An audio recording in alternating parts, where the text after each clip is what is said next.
नमस्कार दोस्तों, इस वीडियो को वही लोग देखें जो अपने जीवन में संतोष पाना चाहते हैं। इस वीडियो का भावार्थ आपको दो एग्जाम्पल्स के साथ समझ में आएगा। पहला एग्जाम्पल है आइसक्रीम का एग्जाम्पल। आइसक्रीम हम सब लोगों ने खाई होगी। हम सब लोगों को आइसक्रीम बड़ी स्वादिष्ट लगती है।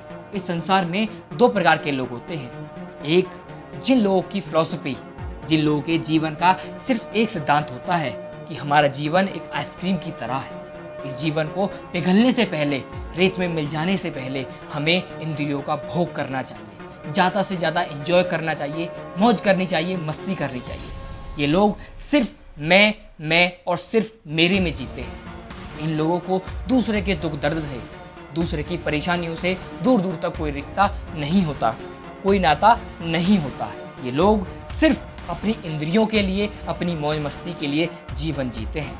इन लोगों के जीवन का सिर्फ एक ही मूल मंत्र है, अपनी मस्ती और दूसरों से कोई मतलब नहीं। इन लोगों को सिर्फ अपनी इंद्रियों का भोग करना आता है। ये लोग सिर्फ एक स्वार्थ का जीवन जी रहे हैं और इन लोगों को स्वार्थी कहना भी स्वार्थ का अपमान होगा। वहीं दूसरी तरफ वो लोग भी पिघलते हैं, लेकिन वो पिघलते हैं मोमबत्ती की तरह। मोमबत्ती पिघलती है लेकिन दूसरों के जीवन में प्रकाश लाने के लिए। मोमबत्ती पिघलती है लेकिन दूसरे के जीवन से अंधकार मिटाने के लिए। मोमबत्ती हमेशा दूसरे के जीवन का कल्याण करने के लिए पिघलती है। इसीलिए हम लोगों को आइसक्रीम की यात्रा को छोड़कर मोमबत्ती की यात्रा में सवार होना चाहिए। इस संसार में कई लोग मोमबत्ती की तरह हुए हैं, खासकर भारतवर्ष में। इस देश में, इस भारतवर्ष की भूमि पर एक से एक महान लोग ने जन्म लिया है, जिन्होंने दूसरों की सेवा के लिए, जिन्होंने दूसरों के जीवन को सुधारने के लिए अपना सब कुछ न्यौछावर कर दिया। उन्होंने अपने दुख दर्द को, अपनी शरीर की इंद्रियों को, इंद्रियों के सुख को कभी भी प्राथमिकता नहीं दी। उन लोगों के जीवन का सिर्फ एक ही मूल मंत्र था, दूसरों की भलाई, दूसरों का दुख दर्द, दूसरों की परेशानी, मैं सबसे बाद में। यही लोग आज स्वामी विवेकानंद और मदर टेरेसा के नाम से जाने जाते हैं।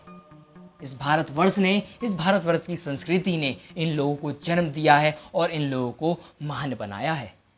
इन लोगों ने कभी भी अपनी खुशियों की परवाह नहीं की और निस्वार्थ भाव से हमेशा दूसरों की सहायता की, दूसरों के जीवन में वैल्यू ऐड की।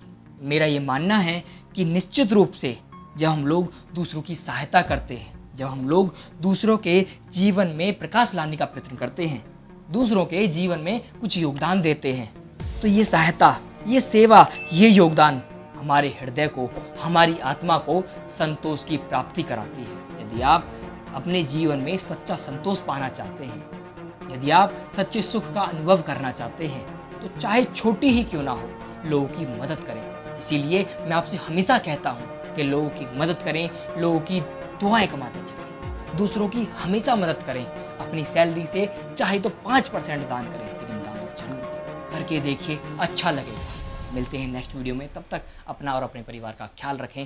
Thank you so much. जय हिंद, जय भारत।